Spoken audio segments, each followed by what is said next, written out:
Imagine this. You're in a conversation surrounded by people discussing everyday topics. The latest TV show, weekend plans, surface-level observations about current events. You try to engage, maybe to explore a deeper angle, to ask a more interesting question.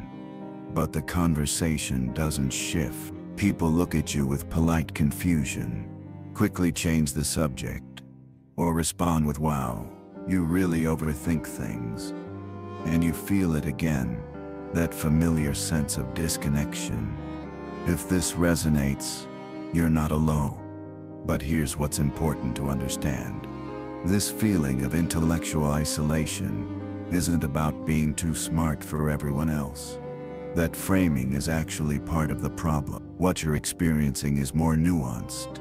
You have a particular cognitive style that values depth, complexity, and abstract thinking. Some people naturally think this way, while others are more oriented toward practical, concrete, or social-emotional processing. Neither is superior. They're different. And yes, when your thinking style is less common, finding compatible conversation partners is harder. But the solution isn't to conclude that you're intellectually alone in a world of shallow thinking. That narrative, while emotionally satisfying in the moment, actually makes the problem worse. It can transform a challenge, finding compatible people, into an identity. I'm uniquely burdened by my intelligence. Today we'll explore what's really happening when deep thinkers feel isolated. Why the cursed by intelligence narrative is misleading and potentially harmful. And most importantly, practical strategies for building the intellectual community you're craving. This isn't about accepting superficial connections. It's about finding depth in the right places, while avoiding the trap of intellectual superiority that paradoxically increases isolation. Let's start by understanding what's actually happening. Research in cognitive psychology identifies different thinking styles. Some people are more detail-oriented, others more big picture. Some prefer concrete examples, others abstract concepts. Some process information verbally, others visually. One common dimension is depth of processing. Some people naturally engage in what psychologists call elaborative processing. They spontaneously connect new information to existing knowledge, question assumptions, explore implications, and seek underlying patterns. This isn't necessarily correlated with IQ. You can have high IQ without this particular cognitive style, and you can have elaborate processing tendencies without genius-level intelligence. When you have this cognitive style, certain conversations feel unsatisfying, not because the other person is dumb, but because you're operating at different levels of abstraction. They might be discussing what happened. You're spontaneously exploring why it happened and what it means. Neither approach is wrong, but they don't mesh easily. Here's the crucial point. This difference explains the challenge without requiring you to conclude that most people are intellectual inferiors, living in comfortable ignorance. That conclusion, while emotionally appealing when you're frustrated, is both inaccurate and counterproductive.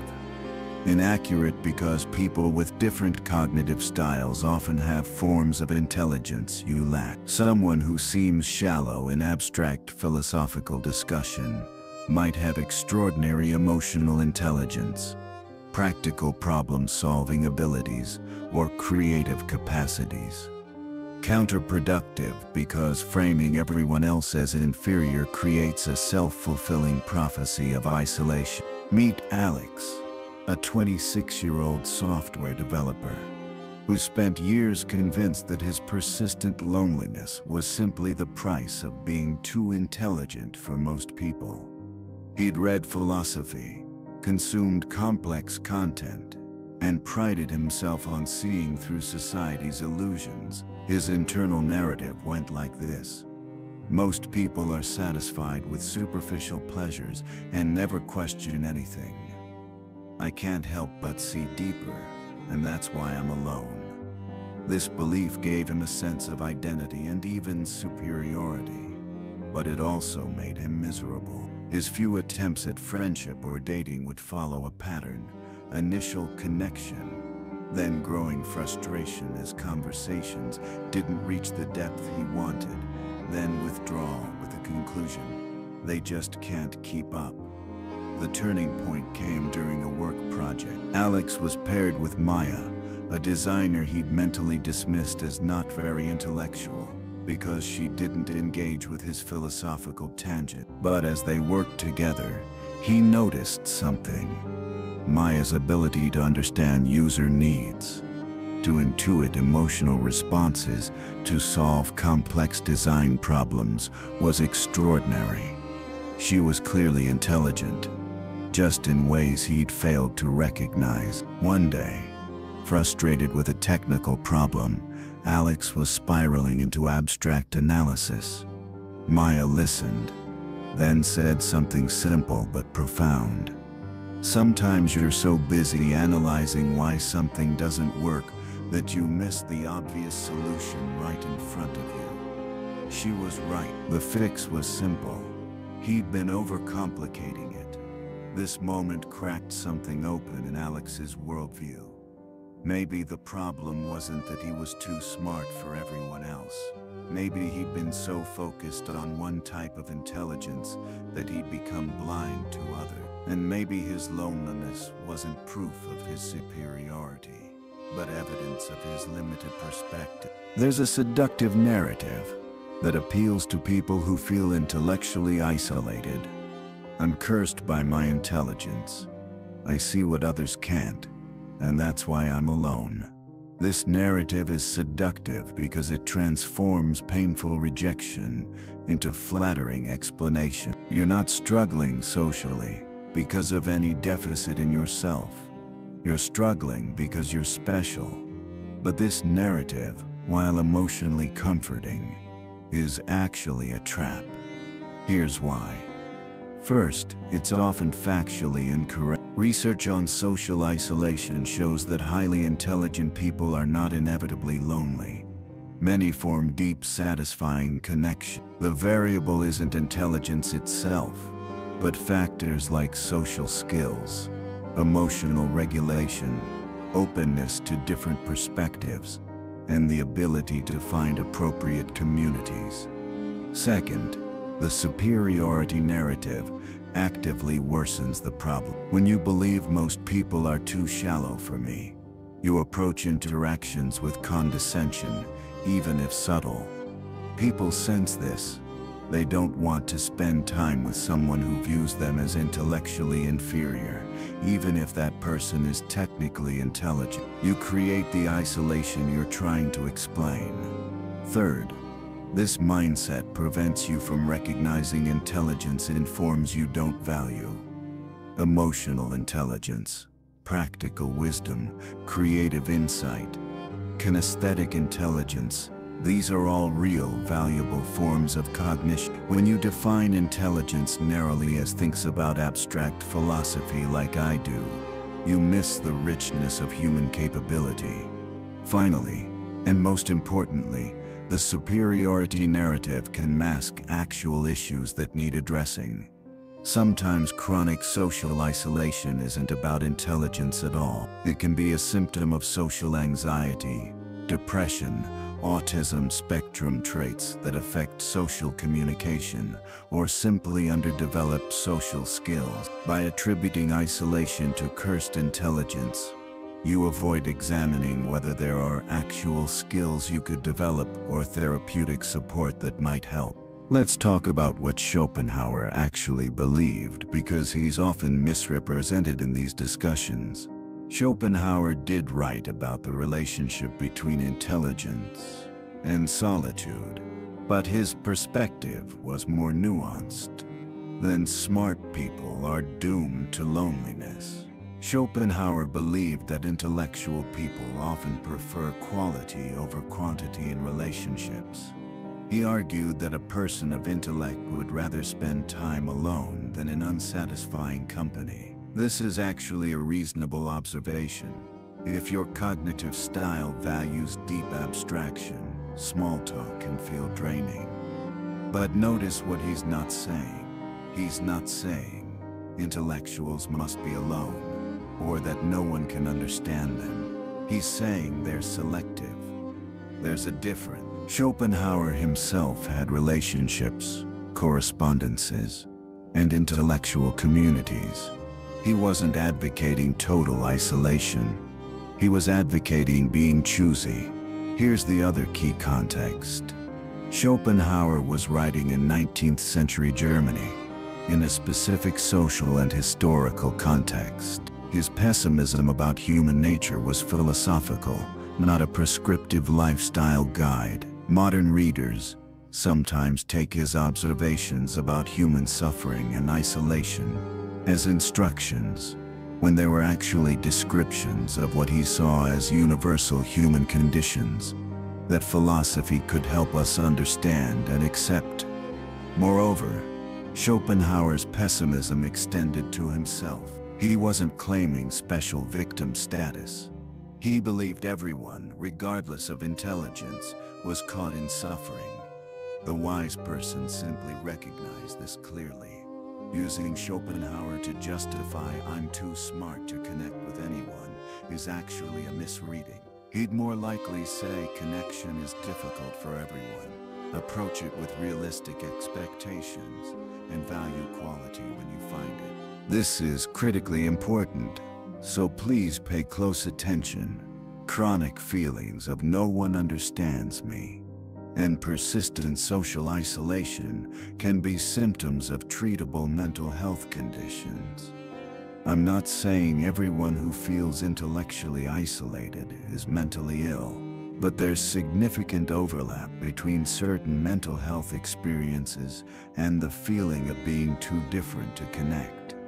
Social anxiety disorder can create a pattern where you avoid social situations, then interpret that avoidance through the lens of "people don't get me anyway." Depression often includes feelings of disconnection, worthlessness, and the belief that others wouldn't understand even if you tried to explain. These feelings can be rationalized as "I'm just too deep for shallow society." Autism spectrum conditions often involve differences in social communication that have nothing to do with intelligence, but everything to do with how you process social cues, leading to genuine difficulty connecting despite desire for connection. Schizotypal or schizoid personality patterns can involve preference for isolation combined with unusual thought patterns, sometimes rationalized as "I see reality more clearly than others." The dangerous part is when you frame these experiences purely as cursed by intelligence. This framing prevents you from seeking help that could genuinely improve your quality of life. If you're experiencing persistent loneliness, despite wanting connection, feeling like no one in the world understands, increasing withdrawal from social contact, feeling that you see the truth while everyone else lives in delusion, these might not be signs of superior intelligence. They might be signs you'd benefit from speaking with a mental health professional. This isn't an insult to your intelligence. It's recognition that psychological well-being affects how we interpret our social experience. I want you to try something that might be uncomfortable, but revealing. Think about the last time you felt intellectually disconnected from someone. Now, instead of focusing on what they didn't understand, ask yourself, was there something valuable in their perspective that I didn't initially recognize? Did my desire for deep analysis prevent me from seeing their different kind of insight? Was I bringing condescension to the interaction, even subtly? Did I give them a genuine chance to engage at depth? Or did I assume they couldn't? If I'm honest, was my frustration about them or about my own anxiety, discomfort in social situation? These questions aren't meant to invalidate your experience. If you genuinely tried to connect and it didn't work, that's real. The point is to check whether the "I'm too intelligent for this" narrative is accurate, or whether it's a defensive story protecting you from more vulnerable truths. Share in the comments. Have you ever discovered unexpected depth in someone you'd initially dismissed? What did that teach you? This isn't about forcing yourself into unsatisfying connections. It's about ensuring you're not accidentally blocking the connections that could satisfy you. Now let's talk about practical solutions. The good news: intellectual community exists. The challenge: finding it requires strategy. First, understand that depth-oriented thinkers are a minority, but not as rare as you might think. You're looking for maybe 5–15% of the population. In a city of 1 million, that's 50,000 to 150,000 potential intellectual companions. They exist. You just need to fish in the right ponds. Where to look: structured learning environments, university extension courses, book clubs focused on challenging material, online courses with discussion components. These self-select for people who value learning. Special interest communities, philosophy meetups, science cafes, debate clubs, writing groups focused on substantial content. These attract people who enjoy intellectual engagement. Professional communities, academic conferences, professional development workshops, specialized industry groups. Even if the nominal topic is work-related, these often attract analytical thinkers. Online communities, well-moderated subreddits, Discord servers, or forums focused on specific intellectual interests. The anonymity can make depth discussions easier to initiate. One-on-one contexts. Don't overlook the power of finding just 1 or 2 intellectual companions. Rather than trying to transform your entire social circle, here's the key: quality over quantity. You don't need everyone in your life to engage at maximum depth. You might have one friend for philosophical discussions, another for analytical conversations about your field, a book club for literary depth, and a partner who connects with you emotionally even if they're not into abstract philosophy. Diversify your connection portfolio. You can have a satisfying social life without every relationship being intellectually stimulating. Here's something that might surprise you. Developing the ability to engage meaningfully at different levels of depth is itself an intellectual skill. Call it cognitive code switching. It's not about dumbing yourself down. It's about meeting people where they are while maintaining your own authenticity.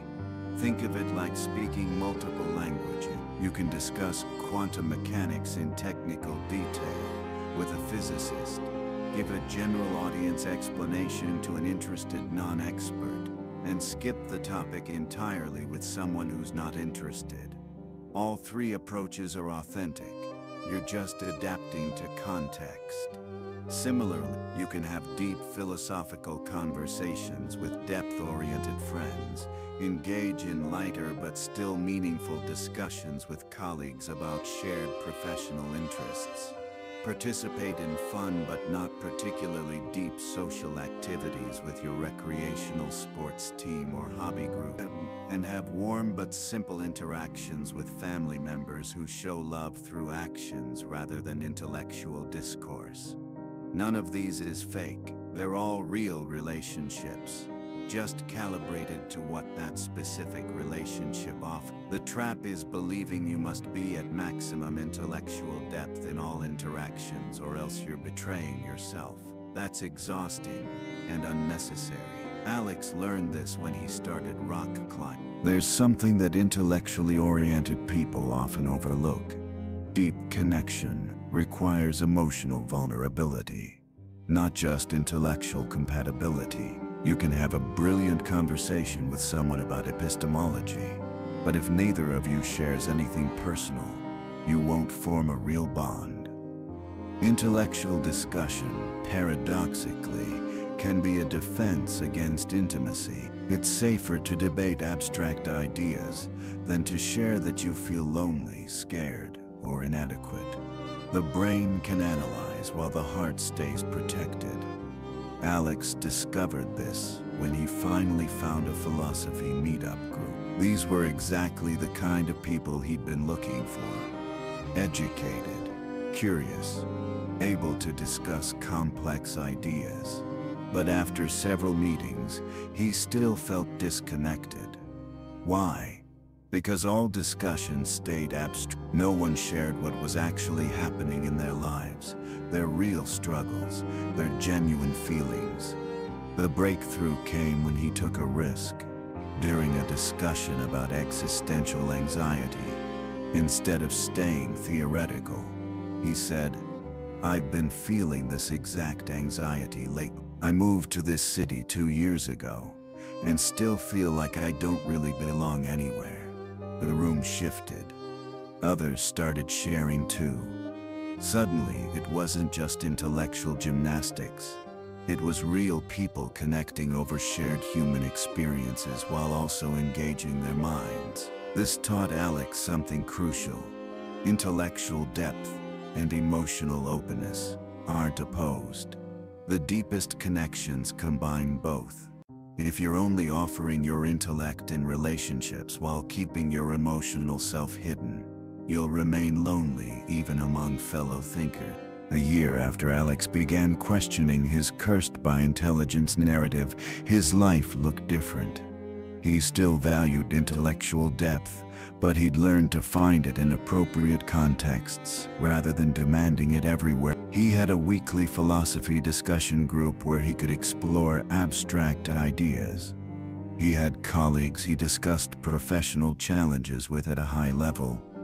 He had Maya, who challenged his thinking in unexpected ways through her different cognitive styles. He'd started therapy and discovered that some of his isolation came from social anxiety he'd been masking as intellectual superiority. Working on this made social interactions less draining. Most importantly, he'd stopped seeing himself as burdened by exceptional intelligence that doomed him to loneliness.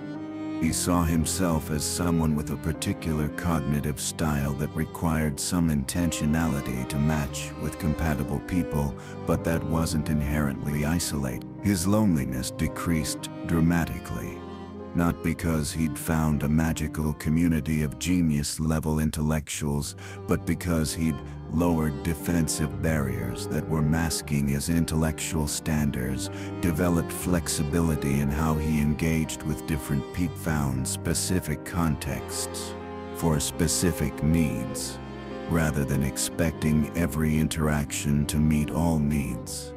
Worked on actual social skills rather than assuming the problem was everyone else's intellectual limitation, and recognized forms of intelligence he'd previously dismissed. We've explored why the cursed by intelligence narrative, while emotionally satisfying, is both inaccurate and counterproductive. The real story is more hopeful. Yes, depth-oriented thinking is a minority cognitive style, and finding compatible intellectual companions requires more effort than finding casual social acquaintances. But you're not doomed to isolation. The path forward involves rejecting the superiority narrative that isolates you further, recognizing diverse forms of intelligence in others, being strategic about where you seek intellectual connection rather than expecting it everywhere, considering whether mental health factors are contributing to your isolation, developing flexibility in how you engage with different people, and combining intellectual compatibility with emotional vulnerability for deep connection. If you're feeling intellectually I encourage you to try one thing this week. Instead of entering your next social interaction with the mindset, "Will these people be smart enough for me?" Try, "What might I learn from these people if I stay curious?" Not as a moral obligation, but as an experiment. See what happens. Share in the comments what you discovered. And remember, seeking intellectual community is valid and worthwhile. The depth you crave is real and important. The mistake is only in believing that your difficulty finding it proves you're superior rather than simply suggesting you need to fish in different ponds. Those ponds exist. Sometimes you just need better bait, better fishing spots, or the recognition that some fish are worth catching even if they're not the exact species you were looking for.